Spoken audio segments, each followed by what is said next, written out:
हम लॉगिन करने का, एसएपी लॉगिन करने का, आप लोगों को मैंने जो यूज़र शेयर किए हैं उनको किस तरह से लॉगिन करने हैं उसका प्रोसेस मैं आपको बता देता हूँ अभी। और ये भी इंफॉर्मेशन है, ये भी आप लोगों के साथ ये मैं ग्रुप में शेयर कर दूंगा। और आप लोगों ने भी ये इस तरह से ही एंटर करनी है इन्फॉर्मेशन, ये ग्रुप के अंदर भी मैं शेयर कर दूंगा। और क्लास के बाद इसमें कुछ इन्फॉर्मेशन है जो कि हमारे सर्वर के क्रेडेंशियल्स हैं। सर्वर के क्रेडेंशियल्स हैं जिसमें आपने ये डिटेल सारी एंटर करने के बाद अपना यूज़र और पासवर्ड एंटर करना, फिर लॉगिन होगा। उसका पूरा प्रोसेस मैं आपको बताता हूँ अभी। जैसे अभी आपके सामने जब आपने एसएपी को इंस्टॉल किया, जो मैंने लिंक शेयर किया था आप लोगों के साथ, वीडियो भी शेयर की थी, लिंक भी शेयर किया था, उसके थ्रू आपने एसएपी को इंस्टॉल करना है। जब एसएपी इंस्टॉल कर लेंगे आप, तो आपकी स्क्रीन पे ऐसा एक आइकन शो हो जाएगा, जैसे यहाँ पे आपके सामने शो हो रहा है। इसको आपने डबल क्लिक करना है।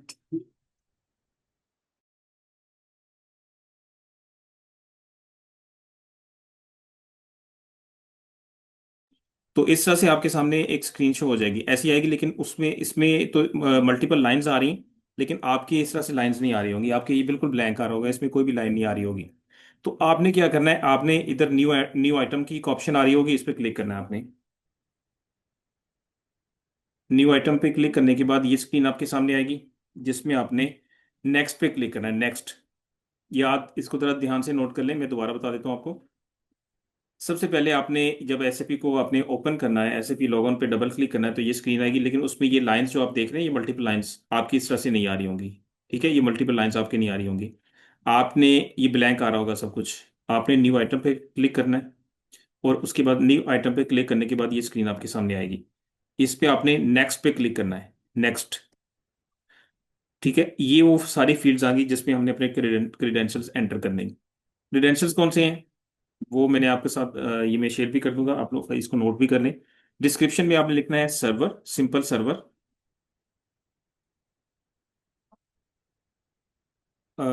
ये मैं जब लिख रहा हूँ तो उसमें सिस्टम मुझे एक मैसेज दे रहा है कि ये डिस्क्रिप्शन पहले से एग्जिस्ट कर रही है, क्योंकि मैंने पहले भी इसका नाम यूज किया होगा। मैं उसको डिलीट कर देता हूँ।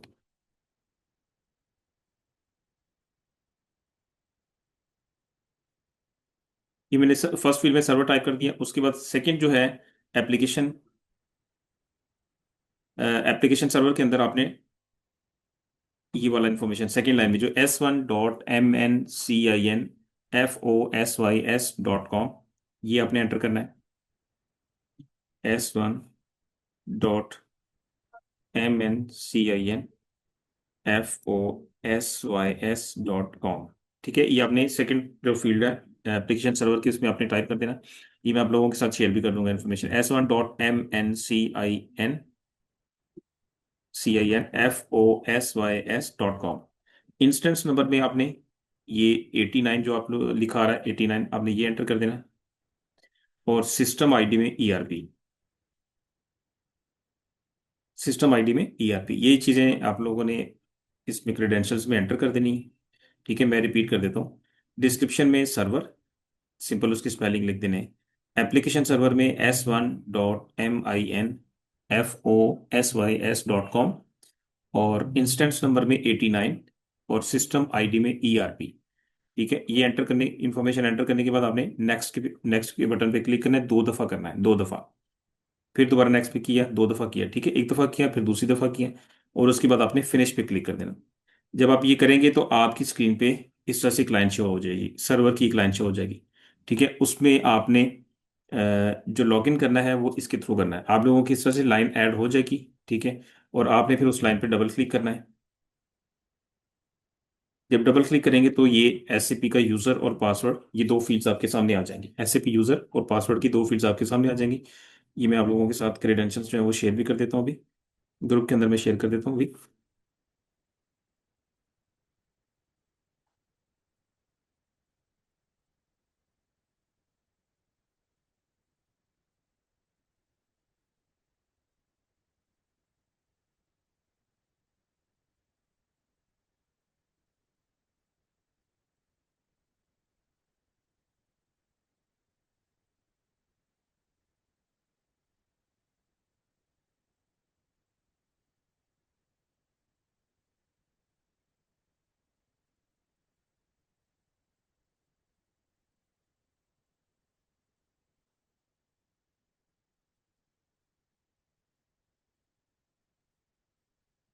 ये मैंने ग्रुप में शेयर कर दिया, आप वहां से भी नोट कर सकते हैं।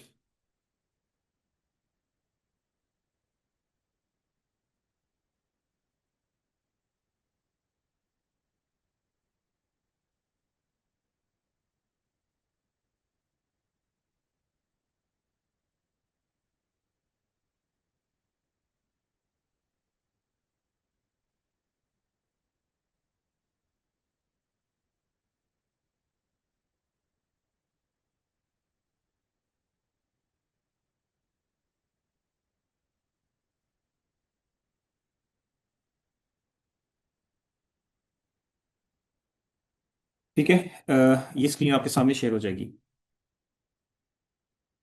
इसके बाद जो आपको मैंने यूजर पासवर्ड आप लोगों को शेयर किए वो आपने यहाँ पे एंटर करने हैं। जैसे फर्स्ट फील्ड में आपने यूजर, आप लोगों के FI10 यूजर 01 से लेके 01 2 3 4 5 एंड सो ऑन मैंने आप लोगों के साथ वन बाय वन शेयर किए हैं। तो वो आप लोगों ने फर्स्ट फील्ड में आपने यूजर एंटर करना है, और सेकेंड फील्ड में आपने जो पासवर्ड दिया है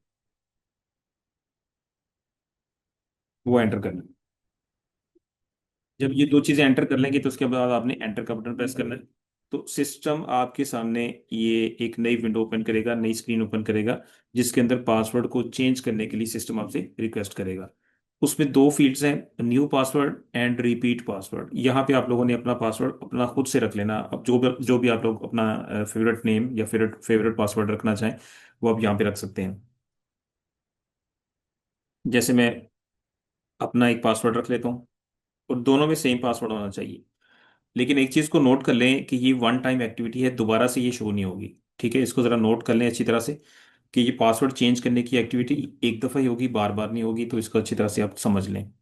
जैसे ही ये मैंने यहाँ पे मैंने यूजर और पासवर्ड एंटर किया तो सिस्टम ने एक नई स्क्रीन मेरे सामने ओपन कर दी। दो फील्ड्स हैं उसमें, new password and repeat password. तो मैंने दोनों फील्ड्स में एक ही पासवर्ड, जो कि मैं कोई नया पासवर्ड रखना चाहता हूँ अपने लिए, वो मैंने यहाँ पे एंटर कर दिया। दोनों फील्ड्स में सेम पासवर्ड, और इस पे क्लिक कर दिया तो ये मैसेज मुझे आ जाएगा।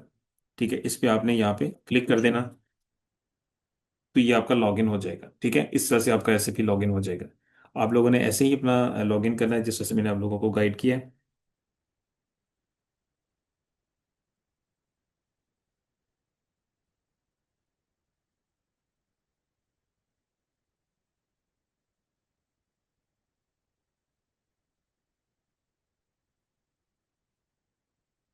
ओके, तो ये लॉगिन करने के बाद आगे वही काम जैसे हम पहले भी करते रहे अपना काम स्टार्ट करेंगे। और जैसे मैंने आप लोगों से कमिटमेंट की थी कि हम जब ये लॉगिन कर लेंगे, लॉगिन आप लोगों को यूजर मिल जाएंगे, तो ये सारी चीज़ें हम दोबारा बिल्कुल इनिशियल से दोबारा स्टार्ट करेंगे। तो एज पर माई कमिटमेंट मैं अभी इसको बिल्कुल इनिशियल से दोबारा स्टार्ट करता हूँ। इसको अगर किसी का कोई टॉपिक प्रीवियस रह गया है तो वो कवर हो जाएगा, वो रिवाइज भी हो जाएगा, कवर भी हो जाएगा। तो आप लोगों ने इसको ध्यान से जो है समझते जाना है। सबसे पहला काम है कंपनी कोड। पहले कंपनी कोड को समझिए, उसके अंदर होगा क्या। कंपनी कोड के अंदर मैंने अभी उसको प्रैक्टिकली भी परफॉर्म करूंगा। लैंग्वेज मेंटेन होती है, करेंसी मेंटेन होती है, एड्रेस मेंटेन होता है। आप लोगों ने इन चीज़ों को नोट करते जाना अपने पास, क्योंकि आपका जो एग्जाम होगा, असेसमेंट होगा, क्विजेस होंगी, असाइनमेंट्स होंगी, वो सारी इन्हीं चीज़ों के अंदर से होंगी। तो एक एक स्टेप को आपने, जैसे मैं आप लोगों को एक एक स्टेप बता रहा हूँ, आप लोगों ने भी एक एक स्टेप को समझते जाना है, और उसको नोट कर, चाहे अपने पास नोट पैड रख लें, उसको नोट करते जाएं कि इस टी कोड के अंदर या इस एक्टिविटी के अंदर हमने कौन कौन से स्टेप्स परफॉर्म किए हैं। तो आप लोगों ने वो उन्हीं के अंदर से आपकी क्वेश्चंस वगैरह आएंगे आपको। सबसे पहला टी कोड है OX02। OX02 आप यहाँ पे टाइप करना है आपने, OX02 एंटर।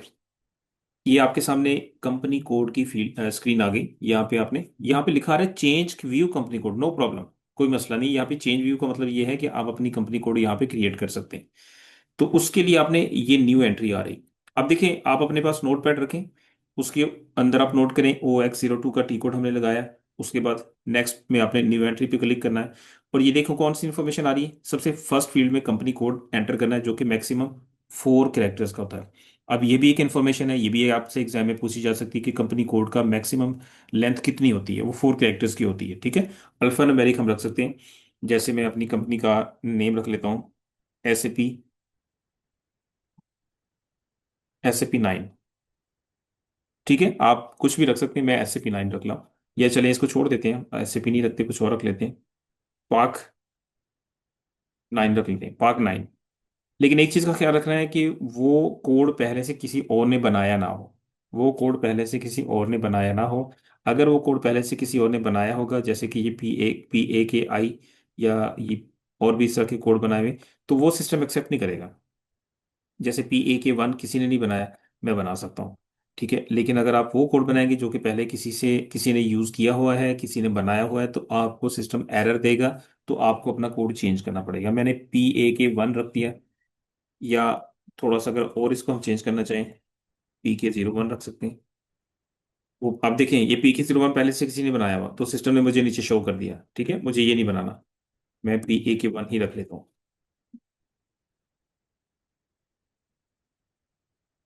अच्छा, मेरा अभी लॉग आउट हो गया शायद।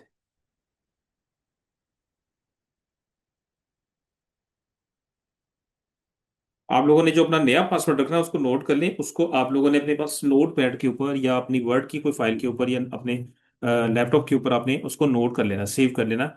जब भी आपने लॉगिन करना है तो कॉपी पेस्ट करें, कोशिश करें कॉपी पेस्ट करें। समटाइम कैप्स लॉक ऑन होने की वजह से आपका रॉन्ग पासवर्ड का इशू आ जाता है। तो रॉन्ग पासवर्ड में अगर आपने 2 दफा ट्राई की तो सिस्टम आपका यूजर लॉक कर देगा, फिर उसको रीसेट करने में टाइम लगेगा। तो इसलिए आपने इस चीज़ का बहुत ख्याल रखना है कि अगर इन केस रॉन्ग पासवर्ड का इशू आता है तो आपने इसको दोबारा लॉगिन नहीं करना।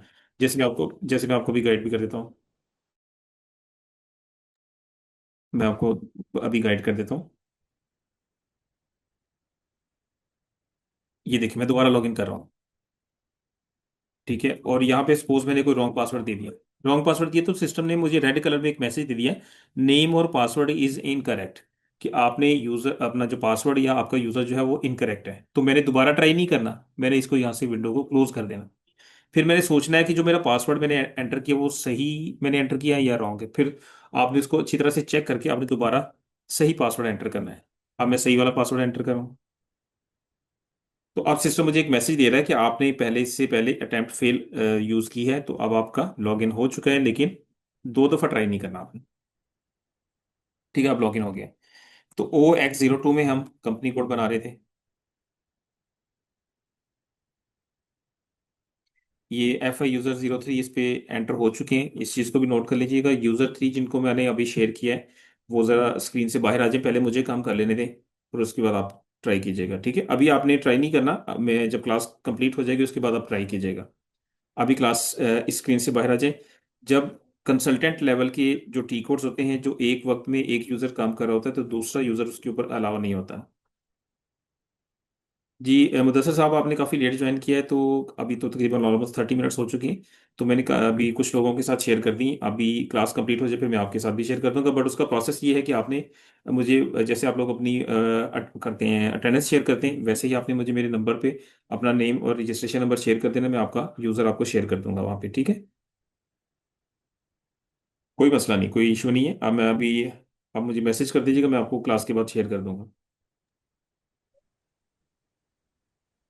03 मेरा था पहले। जी जी, इसको आप लॉग आउट कर देना। OX02 में मैं वापस आता हूँ, ठीक है। अब सिस्टम ने मुझे अलाउ कर दिया, तो न्यू एंट्री पे आएंगे। अब मैंने रखा है PAK1, वो पहले से किसी ने नहीं बनाया। और ये मैसेज जो आएगा, no result found, it's mean कि ये पहले किसी ने नहीं बनाया हुआ, तो मैं बना सकता हूँ। Pakistan education system limited, suppose मैंने ये अपनी कंपनी का नाम ये रख दिया, ठीक है। कंपनी का नेम पूरा आ जाएगा। उसके बाद आपने उसकी सिटी मेंशन कर देना, कंट्री, करेंसी और लैंग्वेज। अब देखिए, बड़ी इजी चीजें हैं, कोई इसमें कोई प्रॉब्लम वाली चीज नहीं है, कोई डिफिकल्ट चीज नहीं है। कि कंपनी जो कोड जब बनती है उसके अंदर सिटी मेंशन होता है, कंट्री मेंशन होता है, करेंसी मेंटेन होती है और लैंग्वेज मेंटेन होती है। अब अगर आपको कोई क्वेश्चन आता है कि MCQs एक आता है कि कंपनी कोड की क्रिएशन के अंदर कौन कौन सी ऑप्शंस जो है वो आप at the time of creation of company code आप यूज करते हैं, नीचे ऑप्शंस लिखी होंगी। उसमें कंट्री आ रही होगी, सपोज करेंसी आ रही होगी, लैंग्वेज आ रही होगी, और सिटी आ रहा, सिटी की जगह पे आपने सपोज कर दिया टाउन कर दिया, तो टाउन तो नहीं है इसमें, टाउन तो नहीं है इसमें, तो आप उसको अनचेक कर देंगे। तो ये चीज़ आपने नोट कर लेनी है अपने पास, चाहे नोटपैड पे नोट करते जाएं कि कंपनी कोड की क्रिएशन के अंदर हम एड्रेस, कंट्री, यानी कि एड्रेस के अंदर सिटी, कंट्री, करेंसी और लैंग्वेज मेंटेन करते हैं। और 4 कैरेक्टर्स का अल्फा न्यूमेरिक कोड हम अपनी कंपनी कोड के तौर पे मेंटेन करते हैं। इसके जब आप इसको सेव करेंगे तो थोड़ी सी इंफॉर्मेशन आपको सिस्टम का को और एंटर करनी पड़ेगी। सबसे पहले ऑप्शन में आपने टाइटल सेलेक्ट करना कि हमारी कंपनी का टाइटल क्या है, और यहाँ पे उसका डिटेल नेम आ जाएगा, एजुकेशन सिस्टम लिमिटेड सपोज। यहाँ पे कोई भी आप एक एड्रेस मेंटेन कर सकते हो, वो जरूरी नहीं कि वो एग्जैक्ट हो, वो कोई भी आप एक जो है वो एक एड्रेस मेंटेन कर सकते हैं अपनी रिक्वायरमेंट के मुताबिक। कंट्री की फील्ड मैंडेटरी है। अब आपने ये चीज नोट कर लेनी, अपने पास नोट पैड पे नोट कर लें कि जहां पे ये साइन आपको दिखा रहा हो ना सिस्टम, ये साइन जो आ रहा है, ये टिक का साइन आ रहा है, ये फील्ड मैंडेटरी होती है एसएपी के अंदर। ये फील्ड कंपलसरी होती है, ये आपको लाजमी फिल करनी होती है, इसके बगैर डाटा सेव नहीं होगा। तो अगर आपसे पूछा जाए कि what is which field is the mandatory field at the time of company code creation, तो आपको पता होना चाहिए कि कंट्री की फील्ड मैंडेटरी है। बाकी मैंडेटरी नहीं है, बट कंट्री की फील्ड मैंडेटरी है। तो यहाँ पे आपने कंट्री पी के एंटर करना है। कंट्री को अगर आपको नहीं पता कि हमारा कंट्री या सर्च करना हो, तो अब यहाँ पे ये साइड पे छोटा सा सर्कल का एक ऑप्शन आ रहा होता है, इसको हम सर्च बार कहते हैं, सर्च का ऑप्शन होता है। उसमें जाके आप अपना फाइंड कर सकते हैं, ये थर्ड ऑप्शन है फाइंड के लिए। और यहाँ पे पी के फाइंड, पी के लिखे तो ये पी के पाकिस्तान आ गया। आपने इसको डबल क्लिक करके इस तरह से सिलेक्ट कर लेना। और भी अगर आप कंट्रीज देखना चाहें तो और भी देख सकते हैं, सारी कंट्रीज की लिस्ट यहाँ पे मौजूद है। ये इन्फॉर्मेशन एंटर करने के बाद आपने यहाँ से सेव कर देना है। ये नीचे ग्रीन कलर का एक टिक का निशान आ रहा है, इसके ऊपर आपने क्लिक करके सेव कर देना है। अच्छा, जब फर्स्ट टाइम आप कोई भी कॉन्फ़िगरेशन करेंगे, कंसल्टेंट लेवल की एक्टिविटी परफॉर्म करेंगे, तो ये इस तरह से एक स्क्रीन आपके पास आएगी जब डाटा सेव कर रहे होंगे। जब डाटा सेव कर रहे होंगे तो इस तरह से एक स्क्रीन आएगी। आपने उस पे ऑन रिक्वेस्ट के बिल्कुल लेफ्ट साइड पे छोटा सा एक ऑप्शन आ रहा है, क्रिएट रिक्वेस्ट। क्रिएट रिक्वेस्ट, इस पे आपने क्लिक करना है। और यहाँ पे एक फील्ड आ गई शॉर्ट डिस्क्रिप्शन की। यहाँ पे आपने कुछ भी लिख देना, मैं यहाँ पे लिख रहा हूँ एसपी ट्रेनिंग। ठीक है, आप अपना नाम नाम भी लिख सकते हैं, SHE123XYZ, कुछ भी लिख सकते हैं, उसमें कोई मसला नहीं है। आपने कुछ भी यहाँ पे टाइप करना है, और टाइप करने के बाद यहाँ से आपने सेव का बटन क्लिक कर देना। तो यहाँ पे एक नंबर असाइन हो जाएगा, जो कि अब आपको दोबारा जो है वो क्रिएट, नेक्स्ट टाइम जो भी एक्टिविटी परफॉर्म करेंगे आपको दोबारा क्रिएट नहीं करना पड़ेगा, वो एक नंबर असाइन हो गया। और ये आपने उसका नेम सजेस्ट कर दिया। अब हर डॉक्यूमेंट या हर एंट्री जो है वो आपकी इसी कोड से सेव होती जाएगी।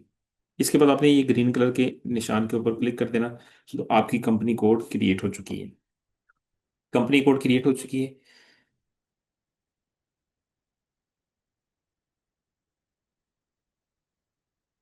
अटेंडेंस शेयर कर दीजिएगा, और जिन लोगों ने बाद में ज्वाइन किया है वो अटेंडेंस भी शेयर कीजिएगा, और उसके साथ साथ फिर मैं क्लास के बाद उन लोगों को उनके एसएपी की यूजर्स और पासवर्ड उनके साथ शेयर कर दूंगा।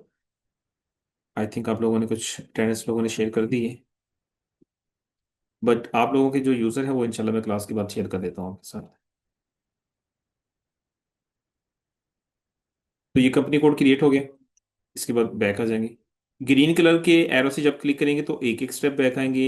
येलो से करेंगे तो एक दफा मीन्स के बिल्कुल बाहर आ जाएंगे, मेन स्क्रीन पे आ जाएंगे। यहाँ पे आपने नेक्स्ट टी कोड अप्लाई करना है। नेक्स्ट टी कोड कौन सा है हमारा? OB13।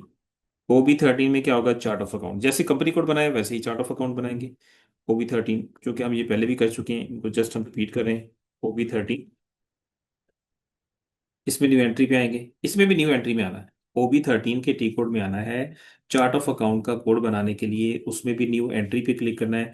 और सारी फील्ड्स ब्लैंक आ गई, बिल्कुल वैसे जैसे कंपनी कोड की क्रिएशन के टाइम आई थी। तो इसका कोड भी मैं PAK1 ही रख रहा हूँ। मेरा जो कंपनी कोड मैंने बनाया PAK1, मैं उसी कोड को आगे कंटिन्यूसली यूज करूंगा। PAK1, ये भी PAK1 हो गया है, ये भी PAK1 हो गया। आगे जितने भी मैं कोड्स बनाऊंगा वो यही इसी कोड से मैं बनाता जाऊंगा। उससे क्या बेनिफिट होगा कि मुझे अलग अलग कोड मेमोराइज नहीं करने पड़ेंगे, एक ही कोड से मैं अपने सारे कोड्स को,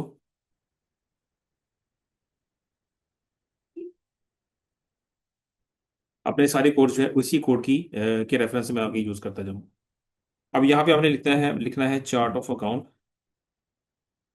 कोई कोई भी डिस्क्रिप्शन किसी तरह से भी लिख सकते हैं, हर हर किसी की अपनी अपनी इसमें सजेशन होगी, हर किसी की अपनी अपनी विश होगी, जिस तरह से भी अपने को चार्ट ऑफ अकाउंट का नाम रखना चाहें, चार्ट ऑफ अकाउंट का नाम लिख सकते हैं। सिंपल लिख दें कंपनी कोड PAK1, या सिंपल लिख दें chart of account for company code PAK1।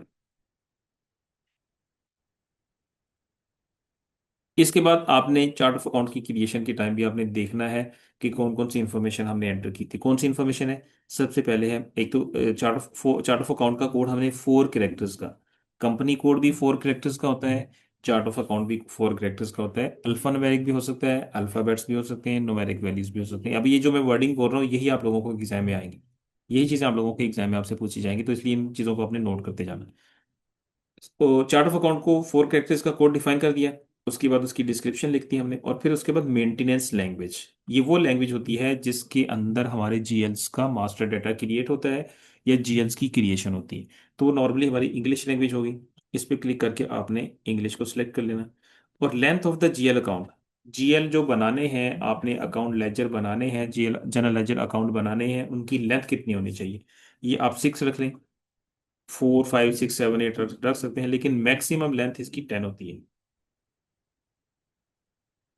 बिल्कुल सही, डिफरेंट रख सकते हैं मुदस्सिर साहब, बिल्कुल डिफरेंट रख सकते हैं आप। अगर आप डिफरेंट कोड्स को मेमोराइज कर सकते हैं तो बिल्कुल रख सकते हैं आप। ठीक है, कंपनी कोड का कोड डिफरेंट रखते हैं, चार्ट ऑफ अकाउंट का डिफरेंट रखते हैं, नो प्रॉब्लम। सिस्टम आपको अलाउ करेगा। क्लास या अगर ये हमारी क्लास की किसी भी टाइम कहीं डिस्कनेक्ट हो जाती है तो आप लोग रीज्वाइन करिएगा। तो चार्ट ऑफ अकाउंट के अंदर मैंने 4 कैरेक्टर्स का कोड रखा, उसका डिस्क्रिप्शन यानी उसका एक नेम रखा, उसकी लैंग्वेज मेंटेन कर दी, और उसका जो लेंथ है जीएल की वो मैंने 6 रख ली। 7 भी रख सकते हैं, 8 भी रख सकते हैं, 4 भी रख सकते हैं, 9 भी रख सकते हैं, मैक्सिमम 10 है। अब ये 10 के जो मैं बता रहा हूँ यही एग्जाम में इसी तरह का क्वेश्चन आएगा आपसे। ठीक है, मैं बार बार इस चीज को रिपीट कर रहा हूँ कि एसएपी के अंदर जीएल की मैक्सिमम लेंथ कितनी होती है, 10 होती है। 10 से ज्यादा एसएपी में कहीं भी आप चले जाएं, किसी कंट्री में भी चले जाएं, एसएपी जहां पे चल रहा है वहां पे 10 से ज्यादा लेंथ का जीएल आप नहीं बना सकते।